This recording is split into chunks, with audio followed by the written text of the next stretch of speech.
Welcome back to This Week in Immigration. I'm your host, Jack Malday, Associate Director at the Bipartisan Policy Center. In this episode, we're re-releasing a conversation from September 2021. BPC Senior Advisor Theresa Cardinal reflects on how the 9/11 terrorist attacks reshaped our immigration system, and what it looked like before that pivotal day. Even 23 years later, the impact of 9/11 on immigration remains relevant. Stay tuned.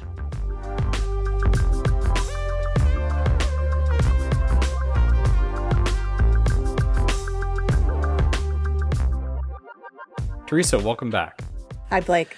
It's certainly a very sensitive subject for a lot of us. Back to what happened in 2001, it obviously changed the direction for so many of us and for the country as a whole. So, what can you tell us about that day and where you were and what you remember about it?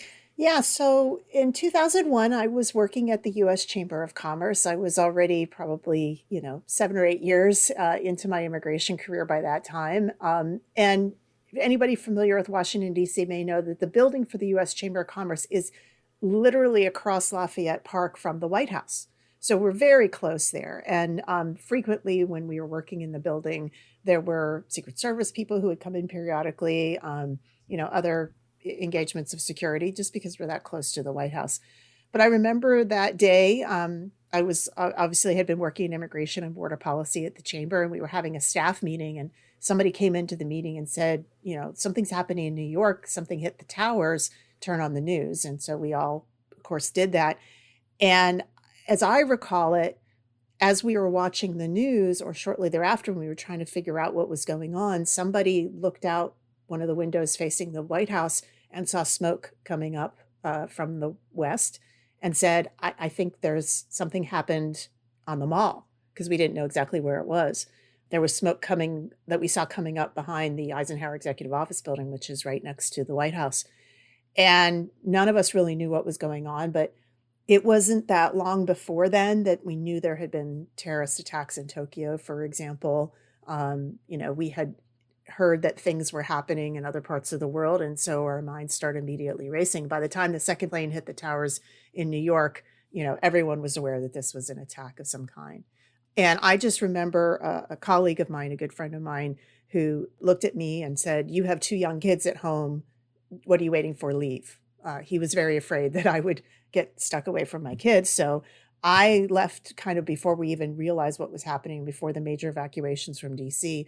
I had ridden the metro into DC, and I remembered riding the metro back home to find my kids at their school and thinking the entire time about the sarin gas attack in the Tokyo subway and praying that I would live. That day and the next couple of days, we didn't really know exactly what had happened or how it would impact. Sort of over the next weeks and months, we realized who were the perpetrators, how did they get to the country, all of those kinds of things. But I think most of us realized that something very significant had changed, obviously in terms of the United States, but those of us working on immigration policy, had that dread that, this was going to very much change things for the future.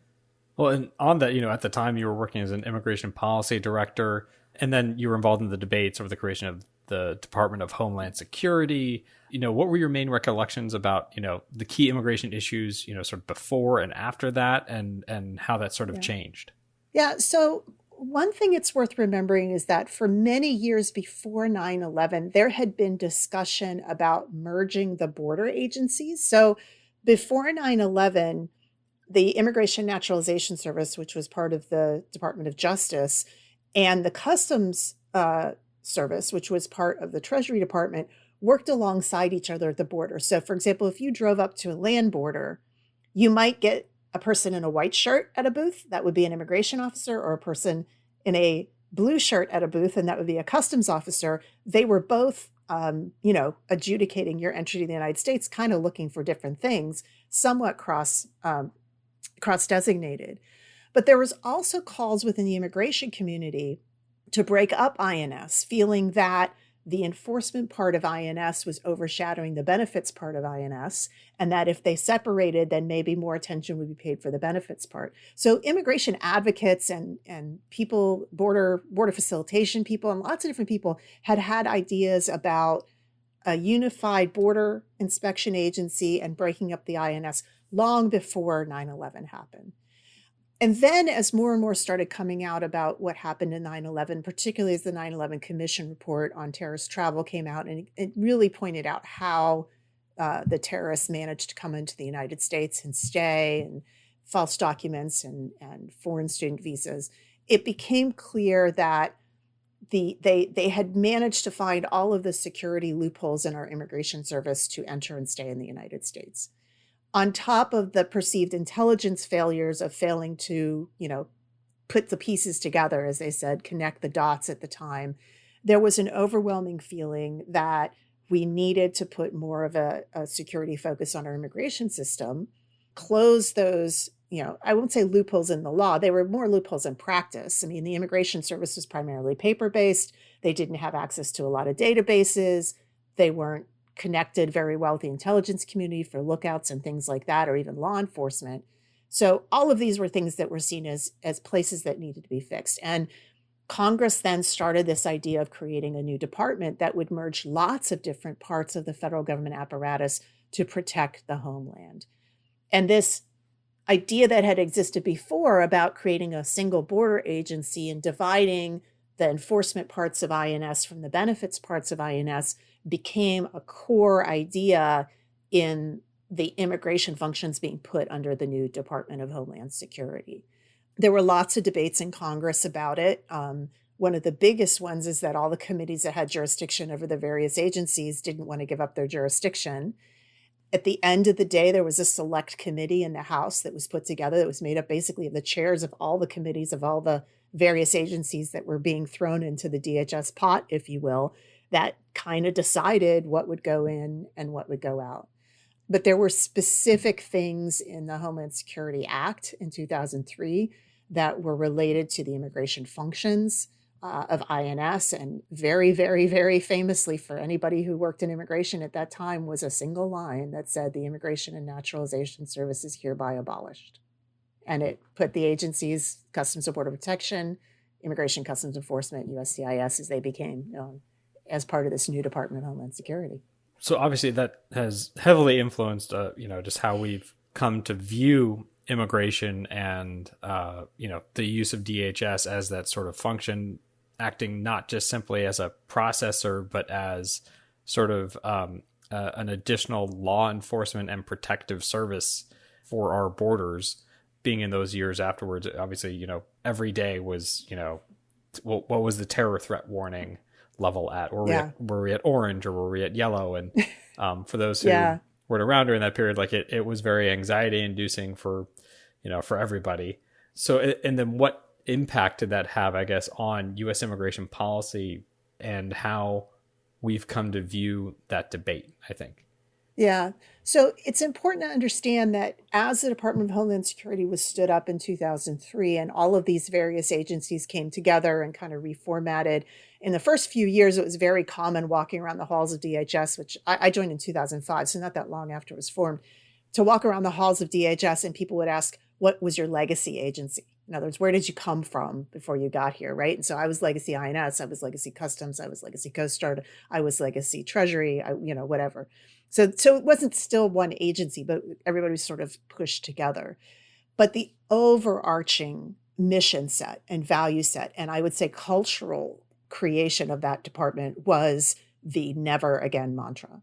Never again would the United States allow foreign terrorists to come onto U.S. soil and perpetrate such attacks.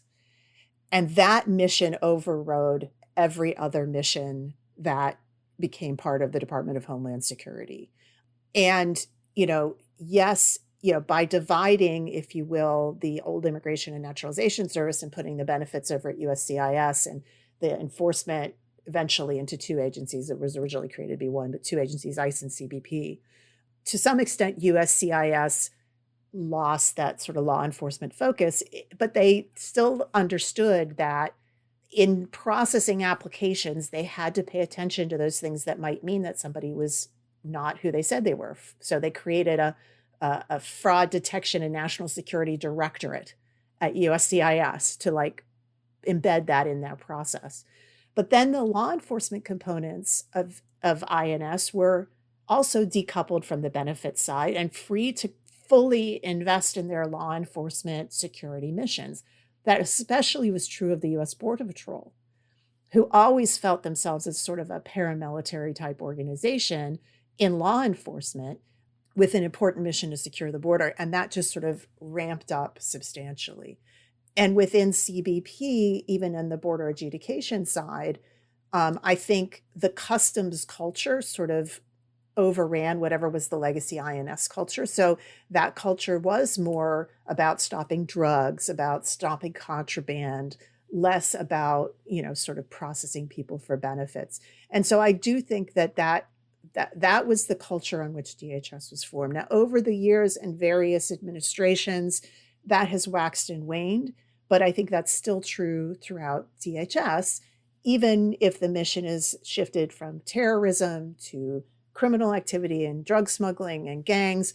There's still an overarching law enforcement culture that I think permeates certainly the immigration functions of DHS, and I think a lot of the rest of the agency as well. Getting back to more of, just the getting away, I guess, from that need to be a law enforcement agency side. There's lots of conversations about, does DHS need serious reforms? Particularly, we have a lot of members of Congress and advocates calling for the abolish of ICE. Is that something that needs to be reformed? Is it broken? What sort of changes do we need to be thinking about? And as far as you see, having both worked inside and been on the outside for a little while now, what do you think needs to change? I think definitely it's an agency that is maybe even overdue for some serious sort of evaluation externally. And I think that's important because remember when I said that at the time when DHS was formed, none of the committees of jurisdiction wanted to give up jurisdiction over the agencies that they previously oversaw. They never changed that. Congress never fixed that. They created Homeland Security committees in both the House and the Senate, but those committees don't oversee all of the parts of DHS. When it comes to immigration, judiciary committees in the House and the Senate still retain oversight over all of the immigration and many of the border issues. Because of the legacy customs missions, the Ways and Means Committee and the Finance Committee and the Senate still have jurisdiction over parts of what CBP does. So you have this dilution of oversight from Congress, and there hasn't been, I think, as much external scrutiny and oversight of how the department functioned. Congress, for the first decade of DHS's existence, was more than happy to just give it a lot more money to do its job. And even though the agency in the first 7-8 years, went through several different restructurings and reorganizations, how it was fulfilling its missions was less really understood. Those reorganizations, I think a lot were about internal management structures for the department and some internal battling about who all gets to report to the secretary, right? Nobody wants to be demoted to reporting to somebody else and then reporting to the secretary. Everybody wanted to report directly to the secretary. So it's got a very flat reporting structure. And various sort of intra-agency battles between the jurisdiction that DHS was given and what jurisdictions other departments maintained, particularly with Department of Justice and Department of State. A lot of that sort of focused the agency at the time. And they were so internally focused on all those things that I think the external oversight and evaluation was not as substantial as it could have been. And that essentially, along with a ton of money thrown at the department, meant that they pretty much did things the way they wanted to do with very little accountability. And I think that's really the crux of it. If Congress were to streamline its jurisdiction and really take responsibility for overseeing the Department of Homeland Security, it should be subject to annual authorization bills like the Defense Department is.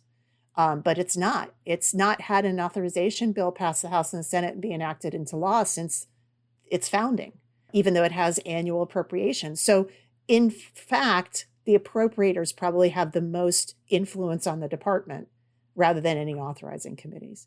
I don't think Department of Homeland Security needs to be abolished. I don't think ICE and CBP necessarily need to be abolished, but I do think we need to think seriously about how we look at the missions, that culture that developed that put law enforcement over everything. Is that still appropriate? as we look at what threats have changed and evolved since 9/11, I mean, we had a pretty much insular sole focus on foreign terrorist attacks, particularly foreign, Islamist terrorist attacks, for want of a better term. And now we're seeing more threats develop from inside the United States, whether it be from domestic extremists of any ideology or sort. That cybersecurity was barely a blip that we thought about back in 2003. We have a lot more work for an organization like FEMA to do, both in terms of responding to natural disasters, but also responding to other crises like at the border. So I do think it's overdue for a broad-based mission reset and some accountability. And I think that's ultimately Congress's job to figure out how to do that. Would you think that it would need to be broken out, sort of, you talk about the culture and stuff like that, between the law enforcement side and sort of the processing and immigration side? I don't think that there's necessarily a pro or con to either of that. I don't think necessarily linking them back up would soften one side or bolden the other side. I think it's much more about who's holding them accountable for the actions they have and the policies they put in place and the implementation of those policies. And if there's really nobody outside the organization that is sort of making them be transparent, making them account for their actions, the way they spend their money, all of those kinds of things, it allows those cultures that can, frankly, breed people who have less respect for the other missions of the department or less respect for, frankly, obeying the norms to flourish. And I think that's where we've seen a lot of challenges. And there can be new leadership that can come in and try to make those changes, but those have been that culture is pretty deep now, 20 years in. And I think it's going to take some pretty strong action to change that substantially. Nope. Thank you, Theresa, for your reflections on that.